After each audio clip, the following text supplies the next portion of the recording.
Welcome to the Helicopter Podcast, your go-to source for all things rotorcraft. I'm Halsey Scheider, bringing you the stories, insights, and conversations from around the helicopter industry.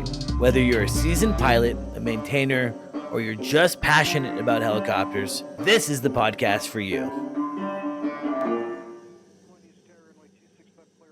It's time for your Heli Life giveaway buzzword. Listen up and remember this word because you'll need it to enter for a chance to win exclusive Heli Life gear. Ready? This episode's buzzword is payload. Visit contest.verticalhelicasts.com to enter the buzzword. Hey, what's up, guys? It's Halsey Scheider with the Helicopter Podcast, and we are here for part 2 with my boy, Tony. What's up, Tony? Welcome back. Hey, what's up? Thanks for having me back, Halsey. I hope you feel very special, Tony, because we don't have very many part 2s, actually. You know, I equate this to Johnny Carson. You ever hear of that guy? Yeah. You know, his thing was like, if you were a stand-up comedian that came on the Johnny Carson show, and if you do your thing, and the set goes well, and he invites you on the couch, like your career was made. And this is me inviting you back on the couch, Tony. So my career's made. Yeah, definitely. Yeah, it's a very big podcast, Tony. So it's huge. This has just opened up a lot of doors for you. I promise. To MHM Publishing, thank you guys so much for making the Helicopter Podcast possible with the Vertical HeliCASTS platform. So exciting. In fact, I'm going to be traveling to Europe very soon. In November, we're going to be going to European Rotors, and I will be going with MHM Publishing for the purpose of podcasting and content. So if you're going to be in Europe, you live there, or you're going there for the European Rotor Show, this year it's in Cologne, Germany, please reach out and let me know. It's going to be myself, John Gray with the Hangar C podcast, and our boy Jason Quinn with the Real Rescue. So we're really excited to be on show there, podcasting. One of my favorite things to do is going to those shows and podcasting in person. So excited for that. To our sponsors, we couldn't do this without you. Really appreciate it. And just excited to be chatting with Tony again. All right. So Tony, let's just start off. The other day we're talking, and then all of a sudden you're like, yo, I'm dispatched. So can you walk me through the process of dispatching and then essentially what you do from that point on?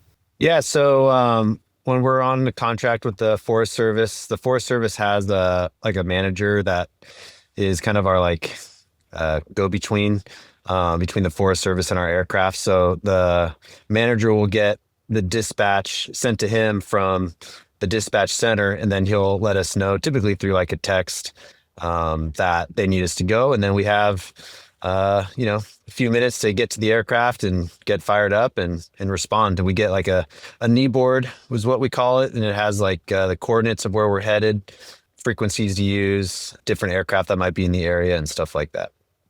Sounds pretty cool. What is do you have like a, when I flew air medical, the goal was like 7 minutes. Is there kind of a goal launch time? Yeah, about 15 minutes from getting knee board to wheels off the ground. Yeah, that makes sense. I mean, I would have to assume lots going on. Is it safe to say that if you've been on the same fire for some time, that the process is maybe a little bit easier? Yeah, for sure. There's definitely a couple different uses for aircraft. So my particular aircraft, the last couple seasons has been an initial attack helicopter. So we kind of get centralized at a specific base. So like where you and I saw each other up in Central Oregon, we were there. And then if we got a dispatch, it wasn't to like one particular main fire. It was kind of anywhere that it was needed for like lightning strikes or, a campfire that gets out of control or something like that. But where I'm at right now, we're on an actual heli base and there's a fire nearby. And so it's a lot more structured, and there is like there's a setup routine that we kind of know what to expect. And it's definitely a little bit more streamlined in that sense. Yeah, it's quite cool. And just in general, kind of walk me through your day. And let's say that day includes being dispatched and fighting fire. So kind of start with like what happens when you get there, and then what's it like in the fire environment and what's that's going on, and then kind of how do you close it up for the day? All right. So yeah, the day starts with the drive to the aircraft. So to the heli base where we're at, with enough time to, pre-flight the helicopter. So we get that done.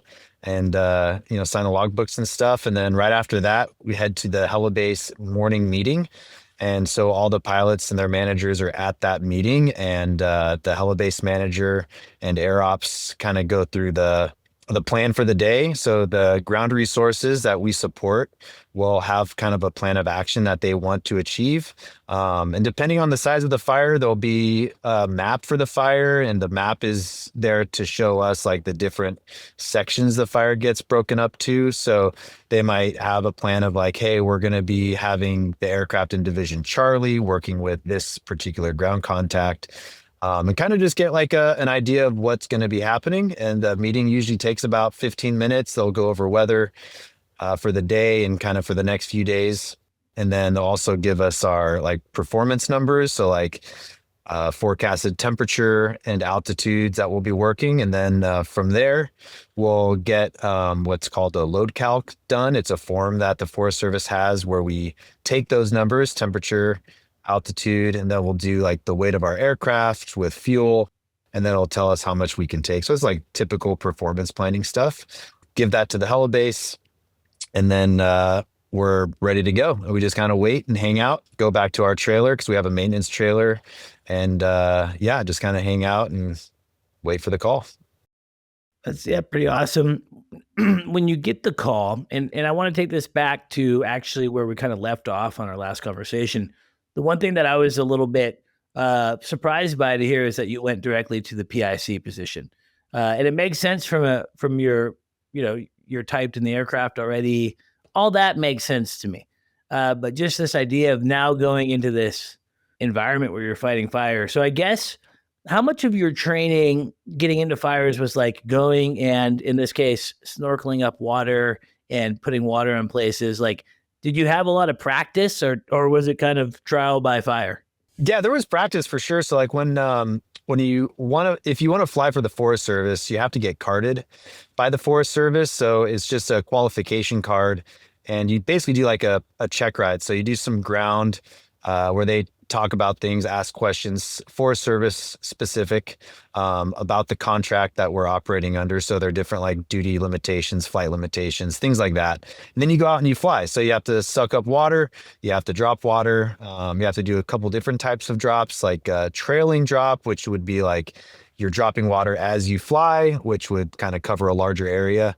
And then they also want you to do a tag and extend, which is a trailing drop that overlaps with your past trailing drop. And then they want you to do a spot drop, which is a concentrated drop where you're almost hovering over the spot and then you drop it. So they want to see your accuracy in that stuff.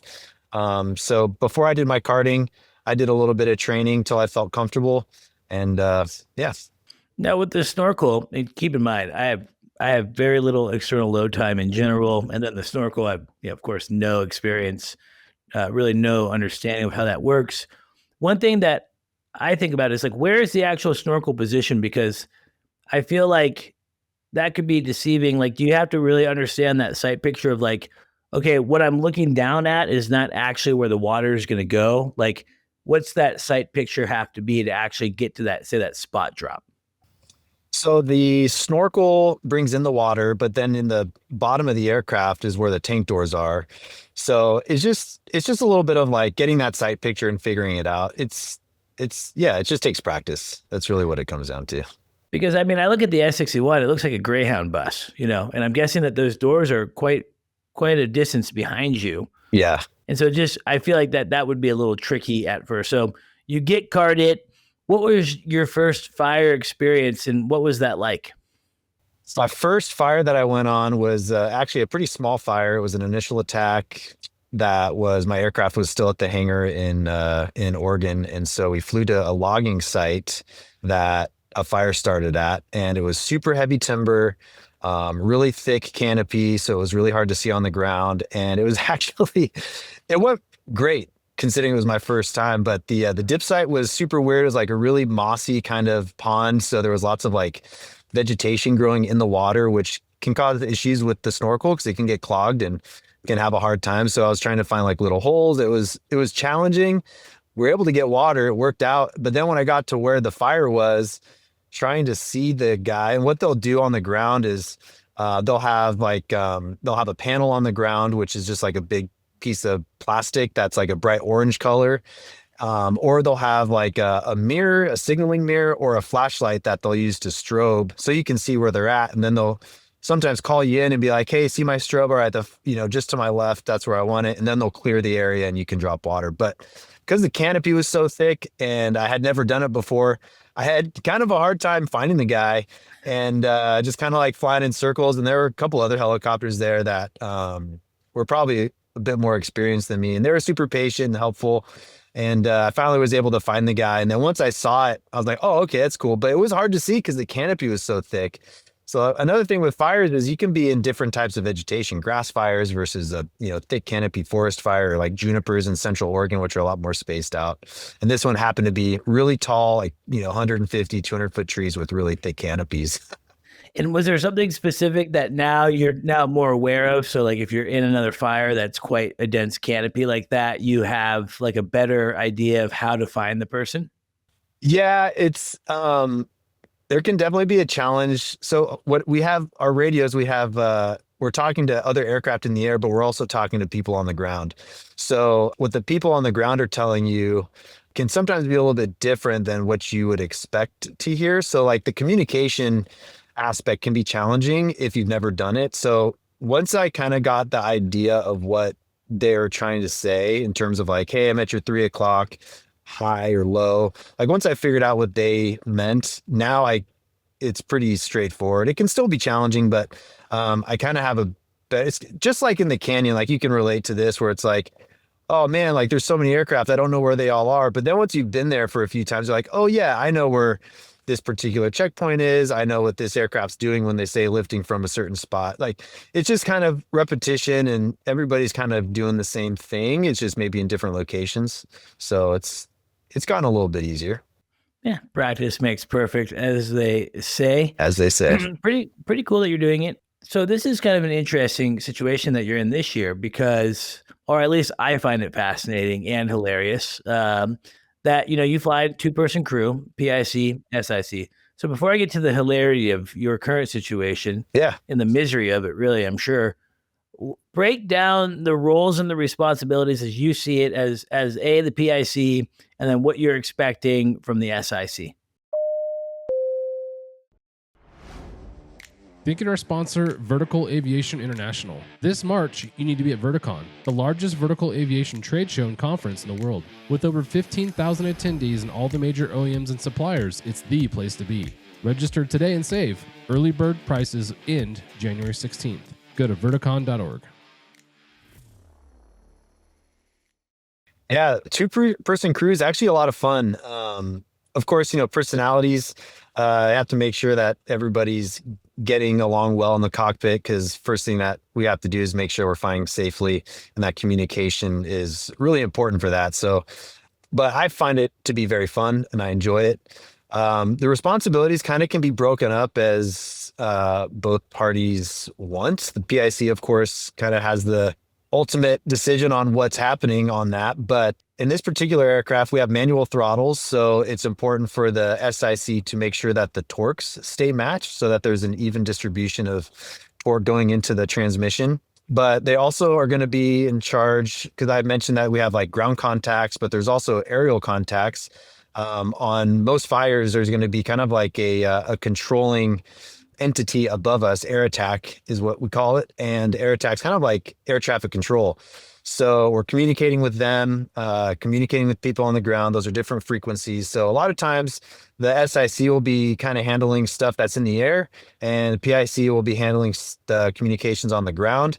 Sometimes that can change based on experience levels and comfort levels, but that's typically how it goes. So in the dip, the SIC is also calling out numbers, the power numbers, like your torque number, NGT5 limitations, whatever gets hit first, so that as the PIC, you're kind of leaning out the window and looking. Got a torque gauge out there, but you can't see the others. So they have a really big role in maintaining aircraft limitations. And what is your kind of go-to secret of maintaining positive relationships? You're working with these people, for essentially 6 months straight almost. You're with them close quarters. lots of downtime. Personalities can be sometimes difficult. So how do you navigate that side of it? For the most part, we're all adults, so everybody does a pretty good job of wanting to keep things good. But you have to let things kind of know what should roll off your shoulders and what you should talk about. And if things need to be brought up, talking about it more privately sometimes is the best way to do it. But trying not to get on like the negative wagon too. Like sometimes negativity can creep in, and then if it continues, it can just kind of fester and make it really, really bad. So trying to stay positive is really important. And then you still need to maintain like standards. So like doing that in a positive way. And sometimes, crews don't mesh well, and like personalities just don't work out well. And so sometimes you just talk to management. It's like, hey, like, crews having some, issues with personalities, and they'll maybe move people around and find things that work better for everybody. But for the most part, everybody that I work with is awesome. I have a great crew. It's the same crew almost that I had last year. And it's a great crew. And what I was alluding to earlier of kind of the funny part is that a portion of your flying this year, I don't know, I think there's a little bit of an overlap, is, you're flying with someone that you know really well from our days together at Maverick. Yeah. Someone that I know really well. Our boy Casey, he's been a longtime friend. He was in my wedding. I mean, a guy that I really love. He's a difficult guy, honestly, though. I love him to death, but him and I have butt heads before. And I almost find that sometimes it's harder to work with people that you already have a relationship and a friendship with compared to someone that you don't necessarily know as much. Because I think sometimes when you know someone, it's harder to maybe resolve conflict because you're afraid to damage the friendship portion of it. Or B, if you know someone really well, like Casey and I do, sometimes you can be in a position where you almost act like brothers and you say things that are maybe too much. And the pendulum swings kind of too far of criticism or critique. Has it been tricky to navigate the fact that, Casey very well? I think an important part of aviation is standardization, checklists, and things like that. Sometimes it can seem a little silly to have procedures and things, which obviously they can get out of hand, but you do need some sort of standardization. And having that in the cockpit, I think, is really important because it kind of keeps things professional and doesn't allow for some of that other stuff to creep in that can be distracting or unproductive. So that can be really important for both pilots to be willing to do. And what I like about a two-person crew, though, is you can have fun. There's times where you can have fun and joke around and stuff like that. So there's been no issues flying with a friend because Casey's a great guy. He's professional. And we both kind of have, coming from Maverick, I think that gets drilled into you pretty quickly, like we do things a certain way and we should, be willing to do them a certain way. But what's great about flying with another person too, is people come from different places and different ideas. So, there's a certain amount of willingness that needs to be there for both people to have that, to listen to each other. And there's, you can skin a cat 1,000 different ways. So sometimes it's willing to keep an open mind. And but flying with Casey's been great. Been no issues flying with a friend. Yeah, Casey truly is a special guy. Love him to death. He's been a longtime friend. He's super close with my parents, which is funny. My dad was a house painter. And when Casey and I were in flight school together, Casey worked for my dad for quite some time. A great worker. Yeah. Worked super hard. And he really loved my dad, and my dad really loved him. They really, and then, we worked together at Maverick. So my dad got to see him all the time. And so, good times. When you see Casey, ask him about a really fun time that him and I had at the M. Okay. Where we about killed each other. It's a good story. I will. But Casey, he's like a brother to me. I love that guy. And really cool. I think that, honestly, I feel like certain guys like Casey walk a little bit of a different path than some of us, and not in a negative way. He's really more of a free spirit compared to like me. And I almost feel like that that free spirit, actually, that kindred spirit, so to speak, would actually be really good in the firefighting world, because he can go and get his, helicopter fix, and he enjoys flying helicopters, obviously, and doing fire. I think he digs it. But then he can also go and do the stuff that he really loves, that makes him happy. And I really have always admired that about someone like Casey, is like, I'm so driven on things that maybe don't always really bring happiness, and I feel like Casey's really figured something out to where, he makes a good living, and he seems pretty happy, and he seems like he's kind of beats to his own drum, and he has certain priorities. And I think his priorities revolve more around doing fun things that he enjoys doing and being around people and still being successful. So I really feel like Casey's figured something out that, I haven't quite mastered yet, but really neat that you guys are flying together. I thought that was really fun to come out and connect. Oh, it was so random too. Like, he just because after Maverick, we stayed in touch a little bit, and then as the years went on, less and less, and maybe a Facebook post here or there, comment, whatever. And then he hit me up one day, and I was just starting at the company that I work at now, and he was flying out in Haiti or something. And he's like, I've always wanted to try fires, and I was like, well, yeah, we could bring you on. You probably do SIC, check it out. And he's like, that's perfect. I'll give it a try. And I was like, well, okay, cool. Let's do it. Yeah. No way. It's wild. He's awesome. I will say, kind of like what you were just saying, I think the helicopter industry, one of the things I love about it is there's something for everybody. I think every personality type, the free spirit type, the driven type, I think, it can be a grind, but there is something for everybody. And, the schedule can be awesome or it can't be awesome, but you can go places and try different things out. So, yeah, no, totally. I mean, that's the helicopter world is diverse in the sense of what you can do. Yeah. And there's a lot of different opportunities. You mentioned schedule. What really does your schedule look like for your current job and company? Yes. So I work during the fire season. I work 12 days on and 12 days off.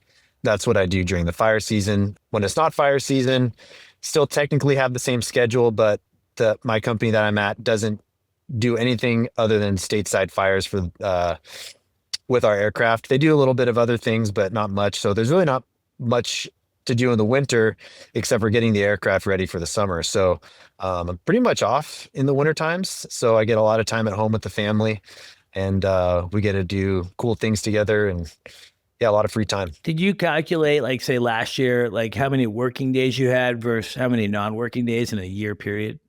Yeah, I did. I worked 84 days last year. 84 days out of 365 days. Yep. What's the average person work? I wonder. If I'm pulling up my phone right now. So if you work 5 days a week, and there's is there 52 weeks? Mm-hmm. 260 days. So essentially you get paid a nice salary, a full-time salary, and you work 84 days. I mean, that's incredible.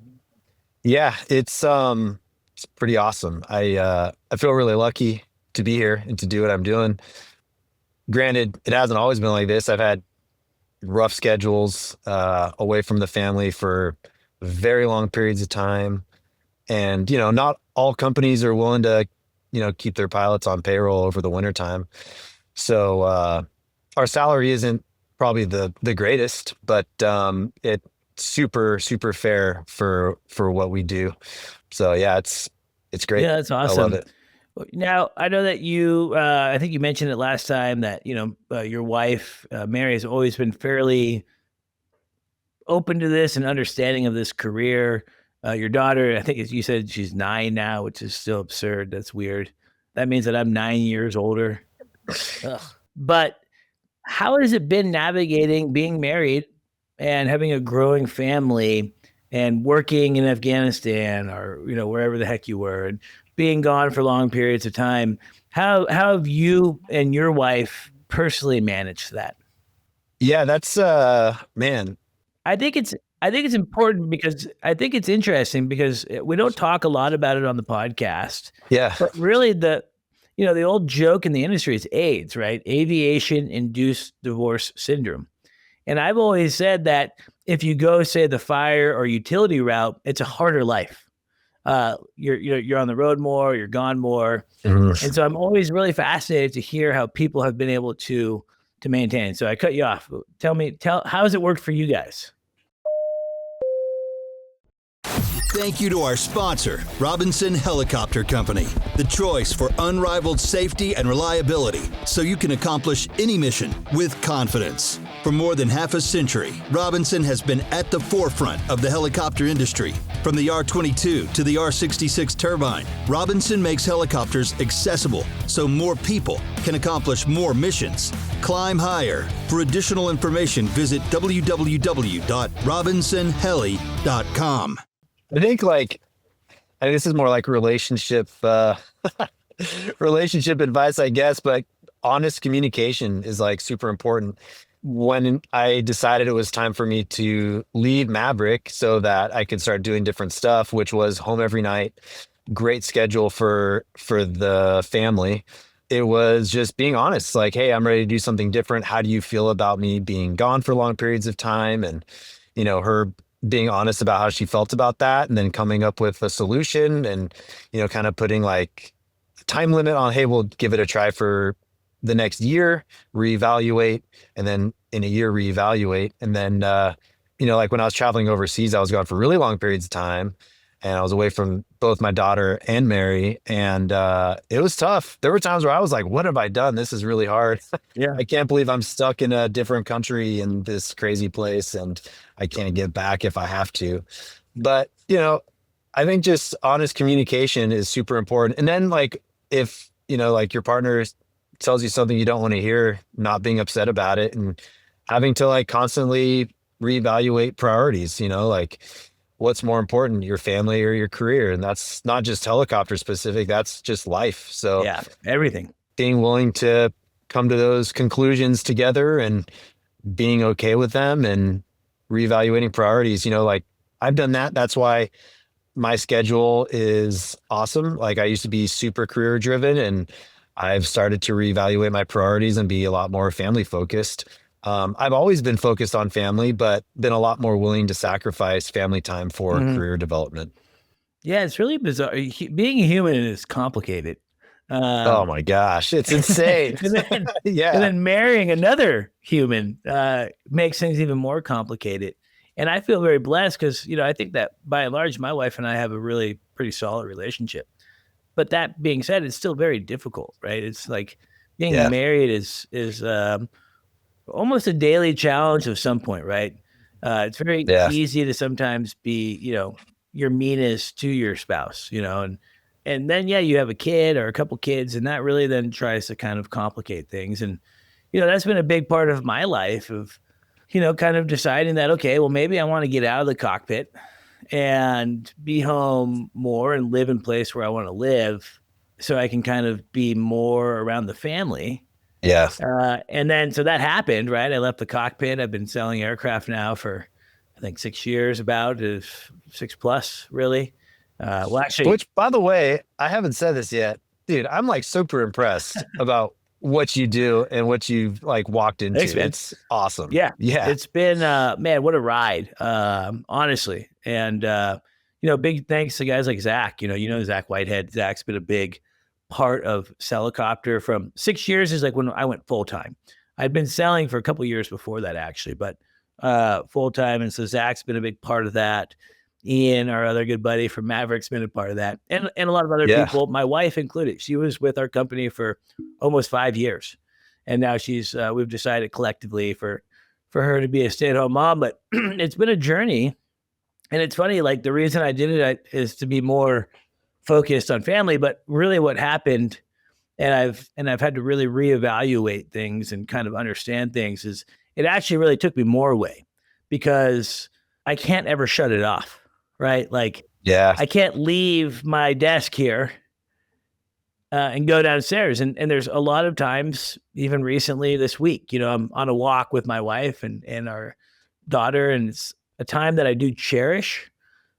But she's talking to me, and she's like, hello. And I'm like, oh, I'm so sorry. Like, I was thinking about a deal in New Zealand and what I need to do there, and it's like this constant thing. So, I think you're always having, whether you're a full-time pilot or a full-time business owner, in this sense of trying to really understand like what's the most important thing. And, I think making a living and providing is super, super important. 100%. But I think being present is equally as important. Yeah. And, I think I look at my parents' generation, they're all a little messed up. And I think it's because like historically the dad was not so engaged, right? Like, Yeah. I heard some weird statistic recently of like new age fathers are like 75% more engaged. I just made that up, but it was a big number of like, Yeah.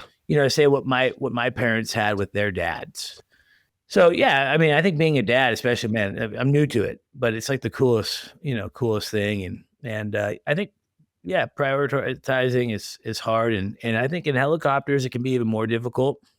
Helicopters are kind of tricky because your spouse, especially if they don't fly helicopters, they might not fully get it. It's like, it's not just a job, it's really a passion, And so like, Yeah. it's a passion that leads to a paycheck, which is pretty cool, but that adds to the complexity, right? Because now your partner is having to battle this other love, right? And in most cases, I've been flying helicopters a lot longer than I've known Hillary, right?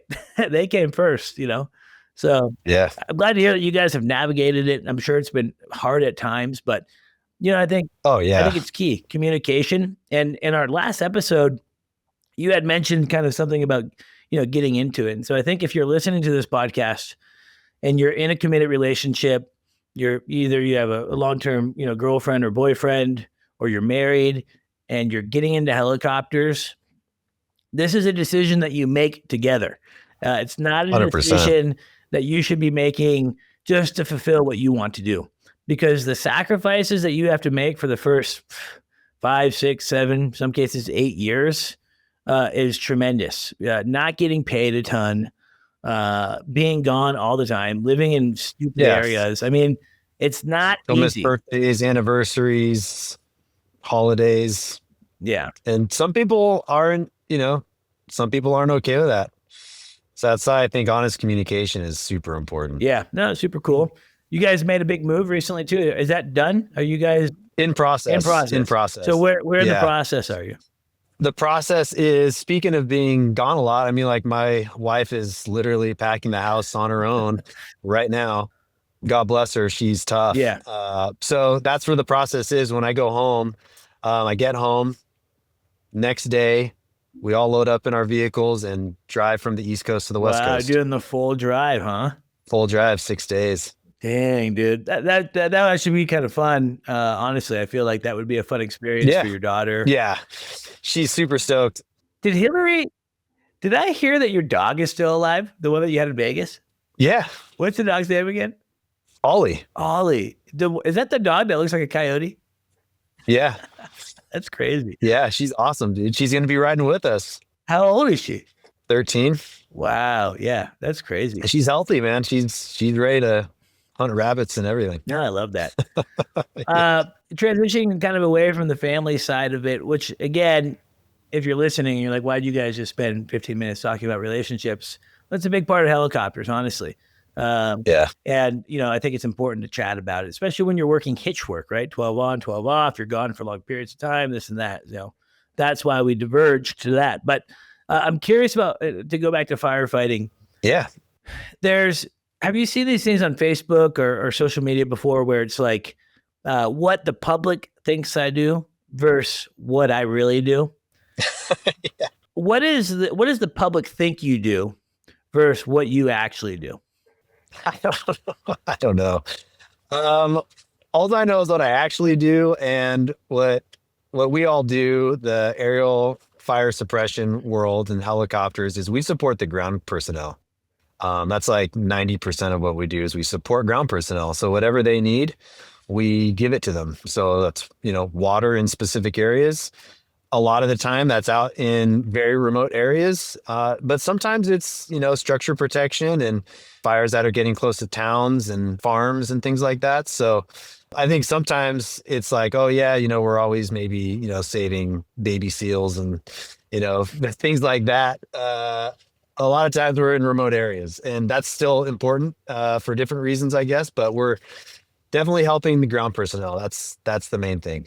And you talk about in some cases you might be potentially responsible for either saving houses or houses not being saved. And not that you would be responsible if they burn, but that's a lot of mission pressure.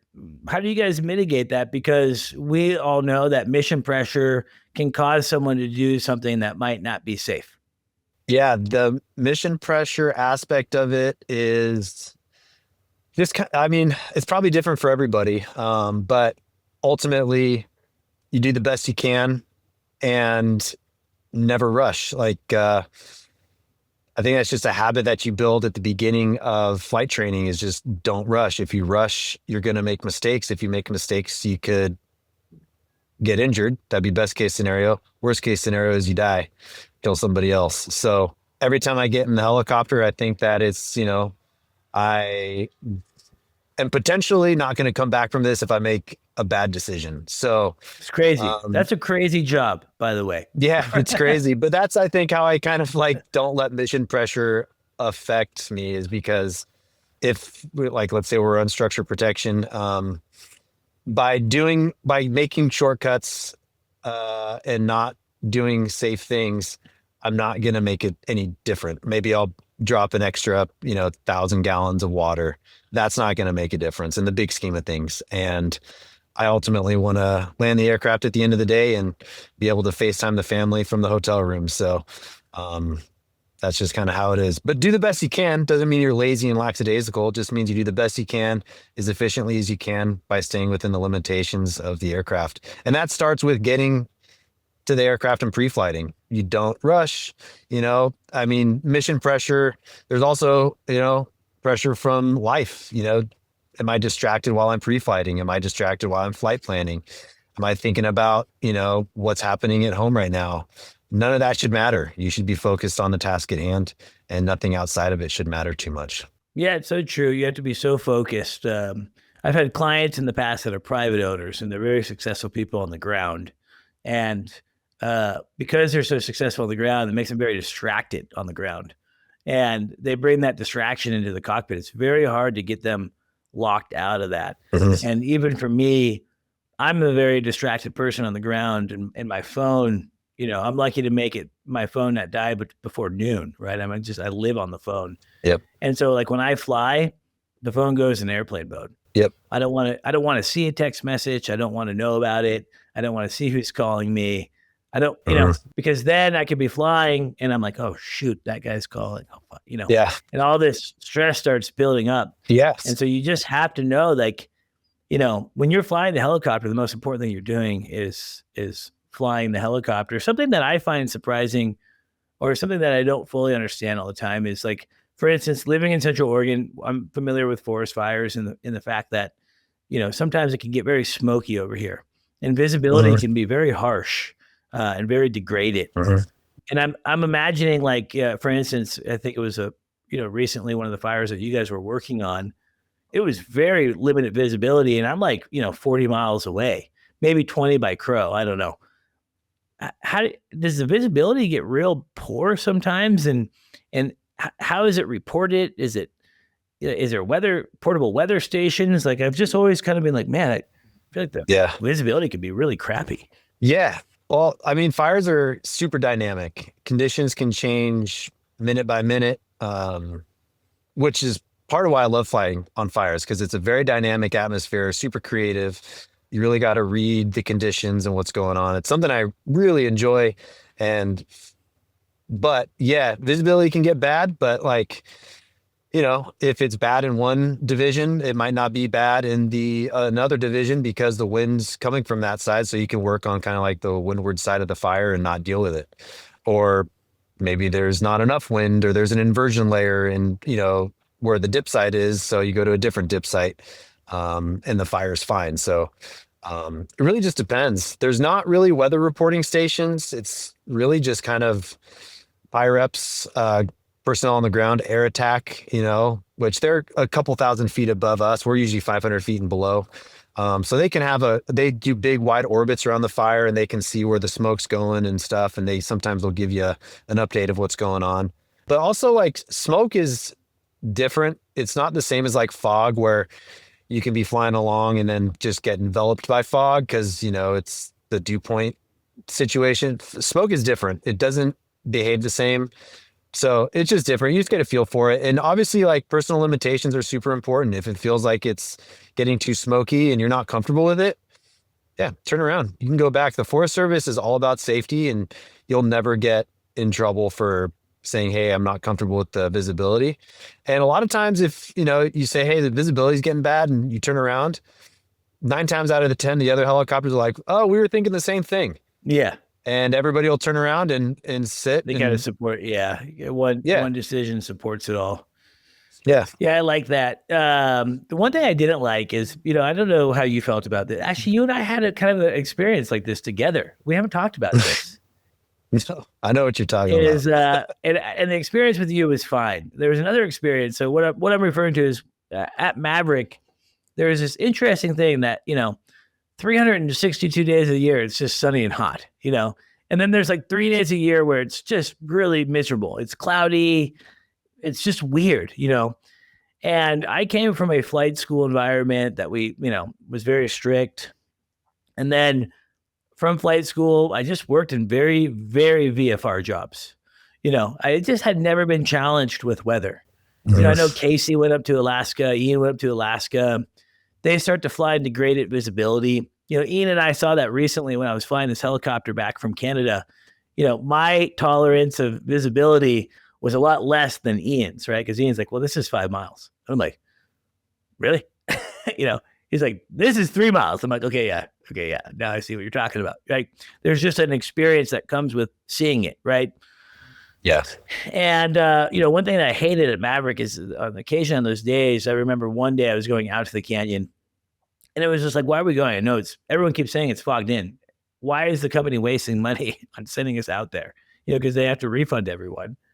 And there was a guy and I was following like 8 helicopters in, and I feel like everyone in front of me had a higher tolerance of visibility than I did, And finally, I was just like, screw it. I'm not comfortable anymore. I'm turning around. And then luckily, they all ended up turning around just a little bit later than me.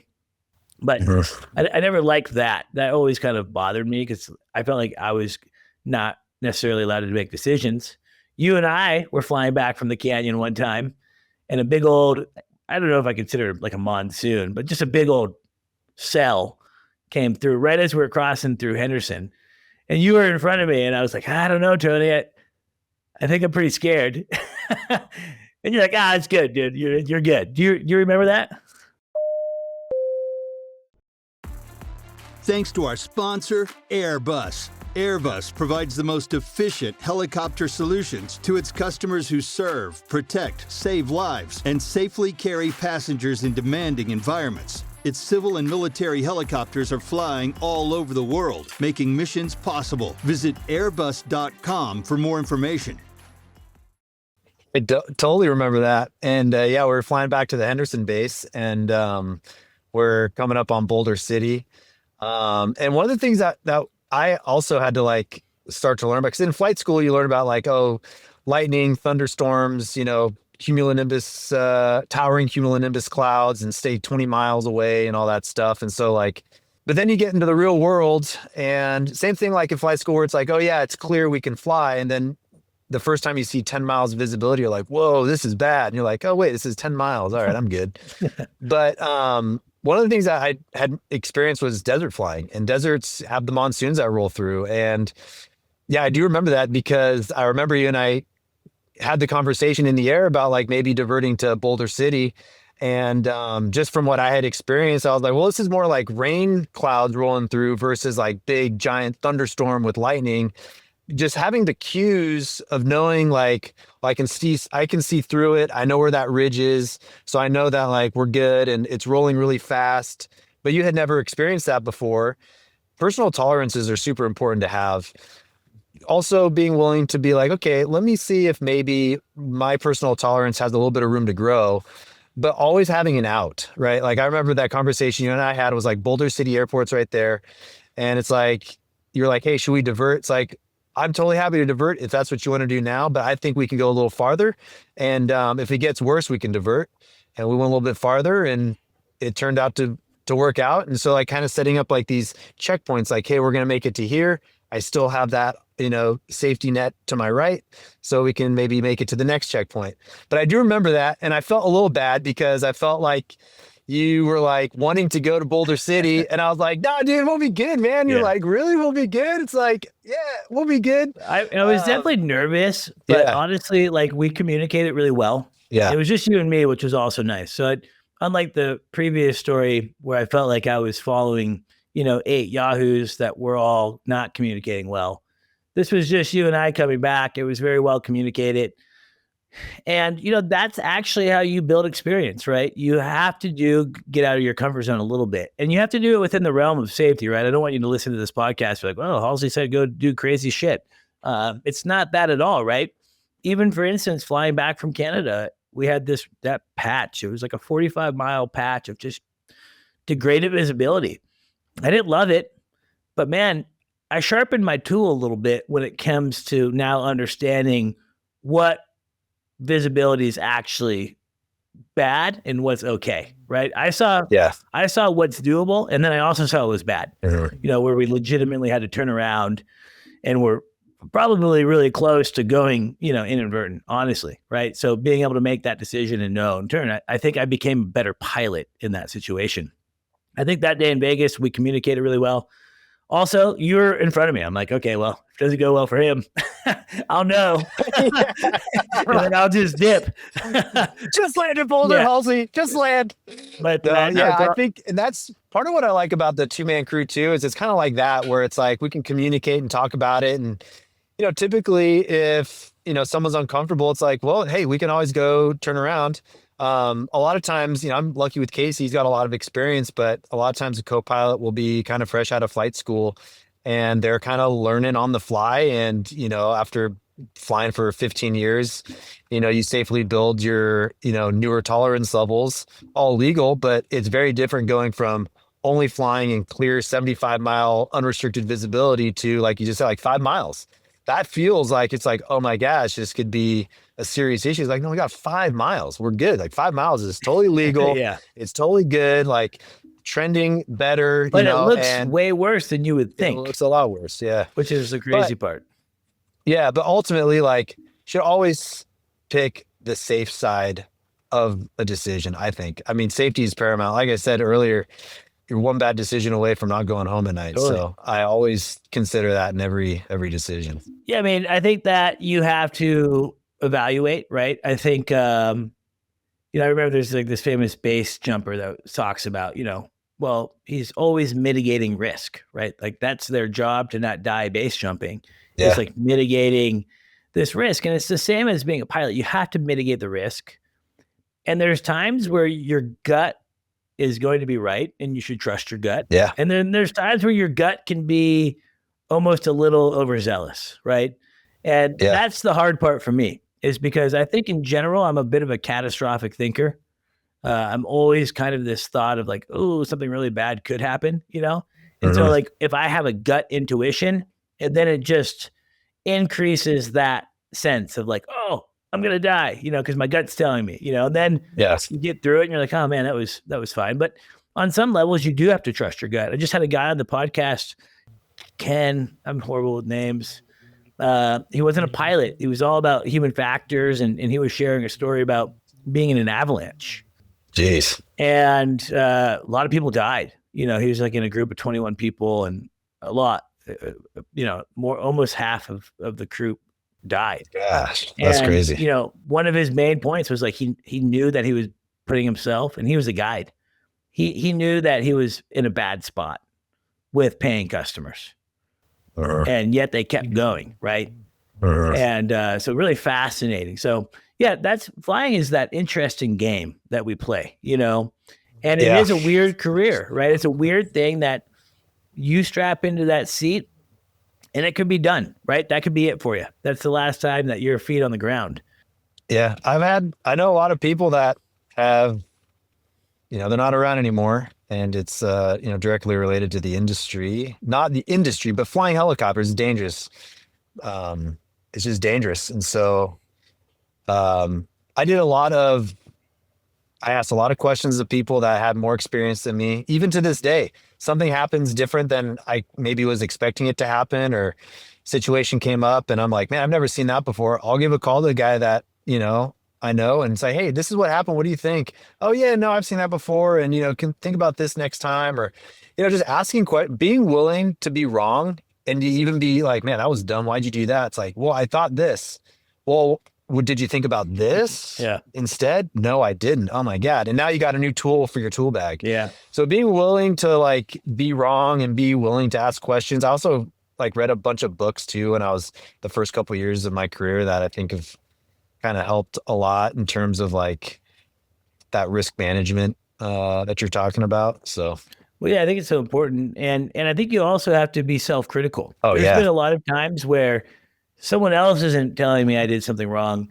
I'm telling myself like that was dumb. That was dumb. And you dodged a bit of a bully there, Why'd I listen to Tony to fly through this rainstorm? That Damn was you, so Tony. dumb.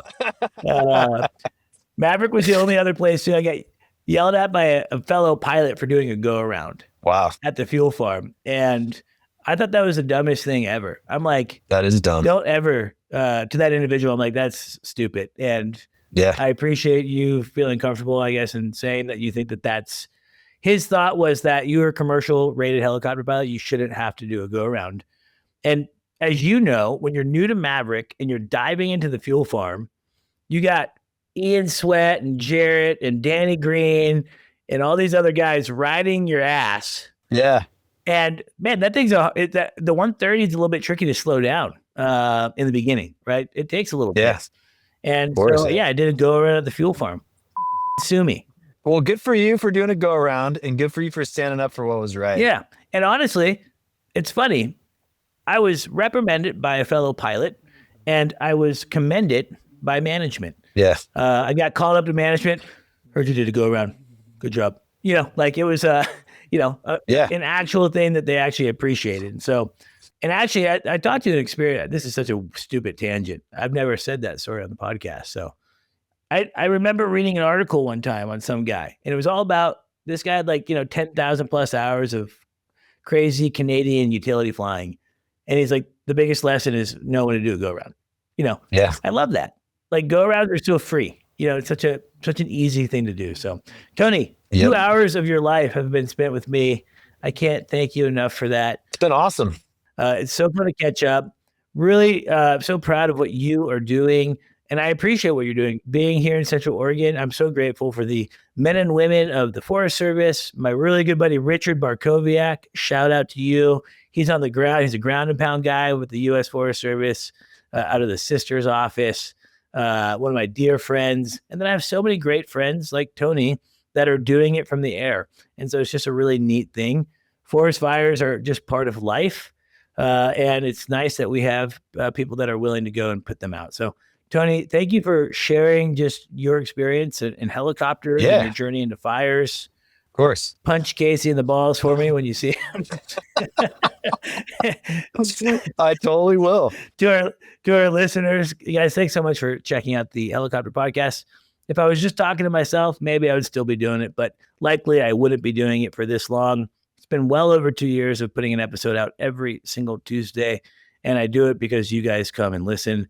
I get a report every week, and it's shocking how many people tune in. And so it just means the world to me, unless it's my mom and she just keeps logging in. We don't know, but maybe it is. If I knew anybody listened to this podcast, I wouldn't have agreed to get on here. Shut up, Tony. Okay. We have big sponsors. Okay. We're like a big deal, Tony. You have a great production. You have some awesome episodes. When you asked me to come on, I was like, I should probably listen to some of those episodes. And I ended up listening to a bunch because there's some really great info in there. I agree. Yeah. And look, I'm just the guy that's lucky enough to have the conversations with the really cool people. And that's what makes the podcast special, is that it's not about me at all. I'm very unremarkable in many senses, especially in my helicopter flying career. But the folks that I get to talk to are super cool, just like you. So, Tony, I appreciate it. MHM Publishing, thank you again for making the Vertical HeliCAST platform. I'm just so thrilled and excited to be on this platform. And the fact that you've given me the keys to go and take it to where I want to take it has been awesome. So I appreciate that. Tony, thanks again. And to our listeners, we'll catch you next time. Please stay tuned for a final word from our sponsors. Thank you to our sponsor, Vertical Aviation International. This March, you need to be at Verticon, the largest vertical aviation trade show and conference in the world. With over 15,000 attendees and all the major OEMs and suppliers, it's the place to be. Register today and save. Early bird prices end January 16th. Go to verticon.org. Thank you to our sponsor, Robinson Helicopter Company, the choice for unrivaled safety and reliability so you can accomplish any mission with confidence. For more than half a century, Robinson has been at the forefront of the helicopter industry. From the R-22 to the R-66 turbine, Robinson makes helicopters accessible so more people can accomplish more missions. Climb higher. For additional information, visit www.robinsonheli.com. Thanks to our sponsor, Airbus. Airbus provides the most efficient helicopter solutions to its customers who serve, protect, save lives, and safely carry passengers in demanding environments. Its civil and military helicopters are flying all over the world, making missions possible. Visit airbus.com for more information.